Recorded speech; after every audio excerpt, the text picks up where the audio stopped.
Trump نے ایک اور بیان یہ دیا ہے کہ افغانستان اور سوریہ سے نکلنے کا وقت آ گیا ہے، اور اس نے دعویٰ کیا ہم نے اپنے مقاصد حاصل کر لیے اور یہ جنگ اب ہم نہیں لڑیں گے، یہ جنگ ہماری نہیں ہے، یہ کسی اور کی جنگ ہے، جن کی ہے وہ خود لڑیں۔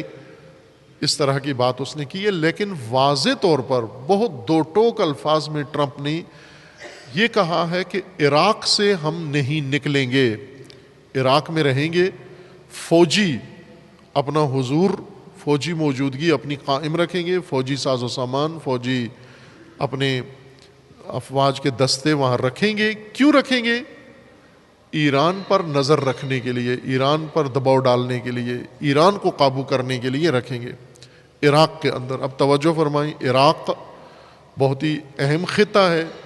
پہلے امریکہ نے داعش وہاں قائم کی، اسے نکال دیا گیا، اور اس کے بعد اب امریکی فوج وہاں پر ہے، اور جس طرح ٹرمپ نے دورہ کیا، سال کا پہلا دن اس نے عراق میں آ گیا، بغیر عراقی حکومت سے ہم آہنگی کیے، بغیر ڈپلومیسی آداب بجا لاتے ہوئے۔ ایک ملک کا سربراہ جب دوسرے ملک میں جاتا ہے تو میزبان ملک کے ساتھ باقاعدہ ہم آہنگی کرتا ہے، ان کی سیکیورٹی کے ساتھ، ان کے وزارت خارجہ کے ساتھ، ان کی وزارت داخلہ کے ساتھ۔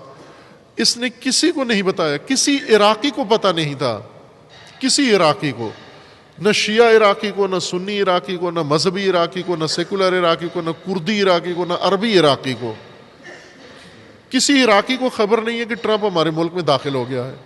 باقاعدہ ایک لشکر لے کر جہاز کے اوپر، کمانڈوز کا لے کر عراق کے اندر آ گیا۔ یہ بہت بڑی توہین ہے ایک ملک کی، کسی دوسرے ملک میں آپ اس طرح چوروں کی طرح گھس جائیں، اسے پوچھیں بھی نہیں، اور عراقیوں کو جرت بھی نہیں ہے کہ اسے کہہ سکے کہ کیوں آئے ہو ہمارے ملک کے اندر، پوچھا کیوں نہیں ہم سے، ہم آہنگ کیوں نہیں کیا۔ اور اس نے وہاں پر آ کر بیان دیا ٹرمپ نے کہ ہم نے اتنا مشرق وسطیٰ میں خرچہ کیا ہے، بلینز ڈالر خرچ کیے ہیں، اور مجھے آج چھپ کے آنا پڑا ہے۔ افسوس بھی کیا اس نے کہ مجھے چھپ کے آنا پڑا، خفیہ دورہ کرنا پڑا، تو اس کا مطلب ہے کہ مشرق وسطیٰ کے حالات بہت خراب ہیں۔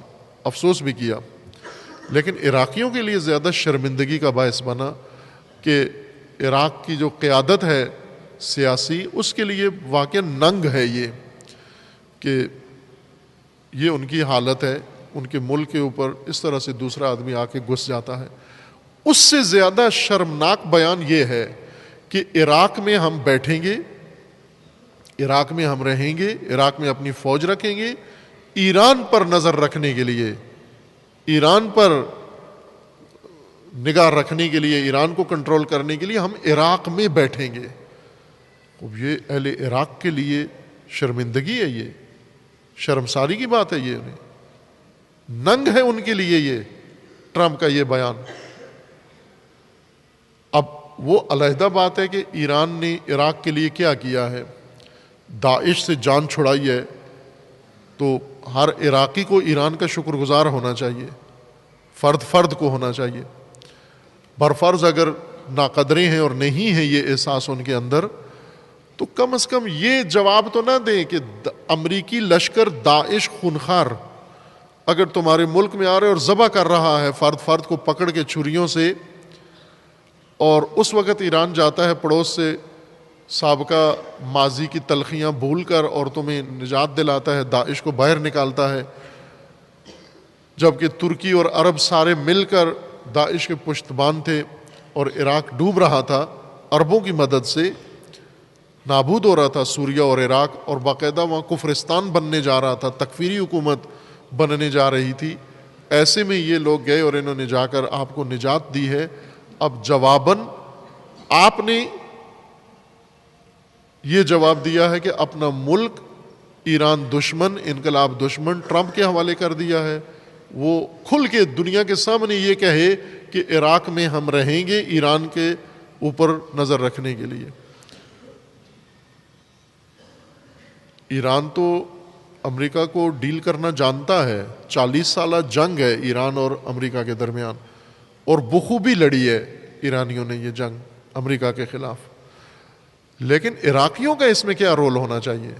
عراق کیا رول ادا کرے؟ آیا جنہوں نے تمہیں داعش سے نجات دی ہے، قاتل و خونخوار لشکر سے، اس کے دشمن کو بٹھا کے بغداد میں امریکی سفارت خانہ ہے جس میں 40,000 افراد کی رہائش کی گنجائش ہے، 40,000 خاندانوں کی گنجائش ہے وہاں پر رہنے کی، فیملی سمیت رہ سکتے ہیں۔ یہ سفارت خانہ دنیا کا سب سے بڑا سفارت خانہ بغداد میں بنایا ہے۔ 40,000 کئی ڈویژن فوج بنتی ہے،